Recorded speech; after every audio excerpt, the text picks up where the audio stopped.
बुलढाणा शहरापासून अवघ्या 4 किलोमीटर असलेल्या हनवतखेड गावाला भीषण पाणी टंचाईचा सामना गेल्या अनेक वर्षापासून करावा लागतो आणि टँकरवरच त्यांना तहान भागावी लागते.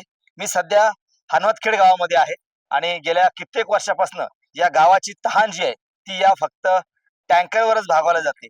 गावाला कायमस्वरूपी पाणी पुरवठा योजना नाहीये, गावामध्ये नळ योजना सुद्धा नाहीये आणि पावसाळ्यामध्ये तर या ग्रामस्थांचे हाल होतात. यांना जी या गावापासून 1 किलोमीटर जी विहीर आहे तिथून सुद्धा पाणी काढून आणावं लागतं. जर का टँकर बंद पडलं उन्हाळ्यामध्ये किंवा पंक्चर जर का झालं तर या ग्रामस्थांना विकत पाणी घेतल्याशिवाय पर्याय नाही. अशा पद्धतीची परिस्थिती आज हनवतखेड गावची आहे. सध्या शासनानं टँकर जरी सुरू केलेलं असलं तरी ग्रामस्थांना जे पिण्यायोग्य पाणी आहे किंवा शुद्ध पाणी आहे ते पाणी मिळत नाहीये. टँकरवरच संपूर्ण जीवन जे आहे, संपूर्ण दिवस जो आहे तो त्यांचा अवलंबून आहे. आपण जर पाहिलं तर हे ग्रामस्थ आहेत आणि ग्रामस्थांना आपली तहान जी या टँकरवरती भागावी लागते. काही महिला आहेत आपल्यासोबत. ताई, कुठून पाणी आणावं लागतं तुम्हाला? काय नळ योजना आहे का तुमच्या गावामध्ये? नळ काहीच नाही आमच्या गावात. खालून पाणी आणावं लागतं आम्हाला विहिरीहून. आता गेल्या कित्येक दिवसापासून टँकर सुरू आहेत तिकडे. टँकर लय दिवसापासून चालू आहे आमच्या गावात. टँकरवरच आहे ना पूर्ण गाव आमचं. टँकर नसले पाणीच नाही. पूर्ण दिवस पाण्यात जातोय आमचा प्यायचा पाण्यासाठी. पाणी भेटत नाही ना. ताई, नळ योजना आहे का गावात? नळ योजना आहे पण फायदाच नाही ना त्याचा काही. नुसतीच नळ योजना करून ठेवली. 4-5 नळाला पाणी येतं त्याचाच फोटो काढून येतात. बाकीच्या नळाला पाणी नाही. काका, तुमचं वय भरपूर झालंय पण बऱ्याच दिवसाचे तुम्ही गावामध्ये राहता. जवळपास 400-500 लोकांची लोकसंख्या आहे गावामध्ये. कधीपासून पाणी येतं गावात, येतं का नाही? पाणी आता या आपल्या समजा या मागच्या महिन्यापासून समजा टँकर चालू झालं. गावाची परिस्थिती काय आहे सध्या? गावाची परिस्थिती हीच ना, टँकरवरच आहे. येरील पाणीच नाही काय. पाणीच नाही आमच्या कायमस्वरूपी नळ योजना नाही गावात. नाही, कायमस्वरूपी नाही. आता कायमस्वरूपी केली नाही ना, पण ते पाणी येत नाही ना इथपर्यंत. काय परिस्थिती गावची सगळी एकंदरीत?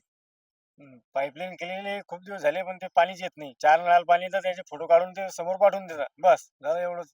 पाणीच नाही. आणि नुसतं म्हणता की बाबा पाणी इकडे पाठवलं आणि पाणीच नाही येत. आमच्या नळाला तर पाणीच नाही येत. नक्कीच. तर ही गावची परिस्थिती आहे. गेल्या कित्येक वर्षापासून म्हणजे स्वातंत्र्य काळापासून या गावाला कायमस्वरूपी नळ योजना नाहीये. ग्रामस्थांना फक्त टँकरवरच अवलंबून राहावं लागतं. जर का टँकर आलं गावात तरच त्यांना पाणी मिळतं, अन्यथा पाणी मिळत नाही.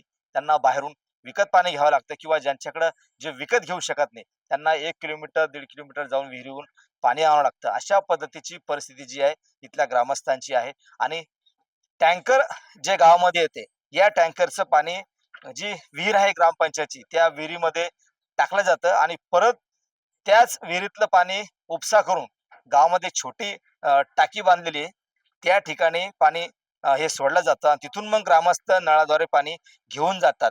जर का कायमस्वरूपी नळ योजना जर का या ग्रामस्थांना जर का मिळाली तर गावातील पाणी समस्या मिटू शकते. अशा पद्धतीची सध्याची परिस्थिती आहे. कॅमेरामन निलेश देशमुखचा गणेश सोळंकी, TV9 मराठी, हनवतखेड, बुलढाणा.